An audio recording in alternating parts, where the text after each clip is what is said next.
পঞ্চম শ্রেণী, তোমাদের গণিতে আজকে 18 পাতায় আমি 2-এর অঙ্কটা করে দেবো, তোমরা একটু দেখো, শুধু করে দেবো না, বলে দেবো, শিখিয়ে দেবো।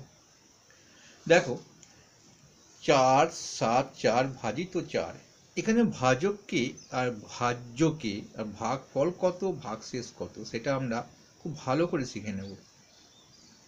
আমরা একটুখানি একটা ভাগে যাই। দেখো ভাগ অঙ্ক একটা আমি লিখেছি, মানে এইটাই লিখেছি।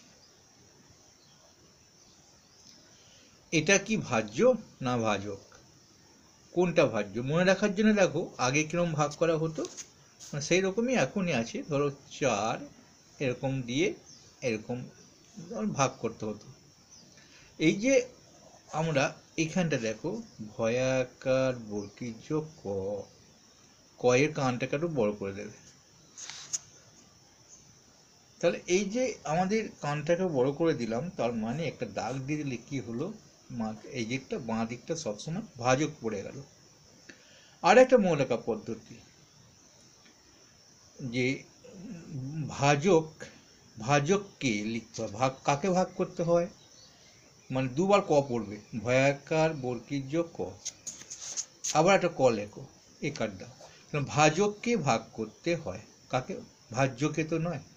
কাকে ভাগ করতে হয়, তোমাকে একটা ভাগ করতে বললো, কাকে ভাগ করতে হয়, ভাজককে না, এর উল্টোটা হয়, যাকে ভাগ করতে বলে তার উল্টোটা হয়। এটা মনে রাখলে হবে, আর কানটাকে বড় করে দিলেই হবে।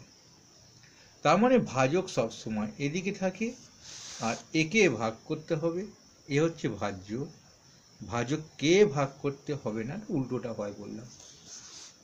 বেশ, চলো আমরা ভাগটা শিখে নিই। দেখো ওখানটা জায়গা ধরবে না, নিচেটা লিখতে হবে। 4, 7, 4, একে 4 দিয়ে ভাগ। ভাগের নিয়ম হচ্ছে, এটা একটা সংখ্যা থাকলে এটাও একটা সংখ্যা নিতে হয়। এটা যদি দুটো সংখ্যা থাকতো, 14 থাকতো, তা 2 ঘর নিতাম, 47।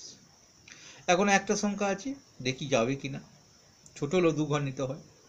এখন দেখো সমান সমান আছে, তাহলে নিশ্চয়ই যাবে, 4 একে 4 যাবে। এবার তো বিয়োগ করতে হয়, এ তো বিয়োগফল 0, শূন্যটা লেখা হয় না, উপর থেকে একটা নামাতে পারি আমরা, সংখ্যা যে কোনো একটা সংখ্যা নামাতে পারি উপর থেকে, পরের সংখ্যাটা নামাতে পারি। এখন 4-এর নামটা বলবো, 4 একে 4, 4 2 8, 8 হবে না, কারণ বিয়োগ করতে হবে সেহেতু কম বলতে হবে, 4 একে 4।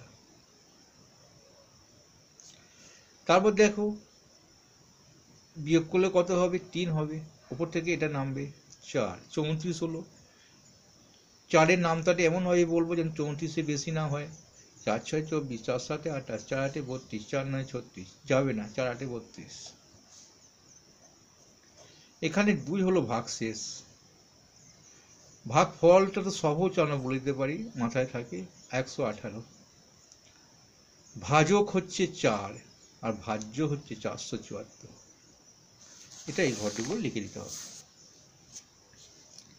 এই 474 ভাজ্য, ভাজক 4, ভাগফল 118, ভাগশেষ 2। তাহলে আমরা খুব সহজভাবে শিখলাম। কিন্তু এখানে একটা প্রশ্ন আছে, ভাজক ভাগশেষের চেয়ে ছোট হয় না বড় হয়? এটা খুব বোঝার মতো প্রশ্ন। দেখো এটা ভাজক, এটা ভাগশেষ, কি বেরিয়েছিল, ছোট। এটা কিন্তু এর চেয়ে যদি বড় হয়, 5 যদি এখানে হতো, তাহলে ভাগশেষ কিন্তু হতো না, কারণ 4 একে 4 আবার যেত।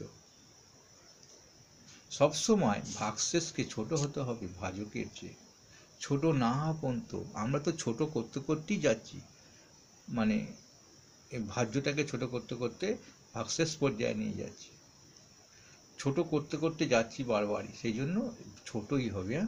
তাহলে সবসময় ভাগশেষ ছোট হয় ভাজকের চেয়ে, ভাজক ভাগশেষের চেয়ে, ভাজকটা বড় হবে না ছোট হবে, ভাজক ভাগশেষের চেয়ে বড় হবে, আর ভাগশেষ ভাজকের চেয়ে ছোট হবে। এটা আমাদের সহজভাবে মনে রাখতে হবে। পরের ভিডিও লক্ষ্য রাখো, আমি তোমাদের পরের অঙ্কটা করে দেবো।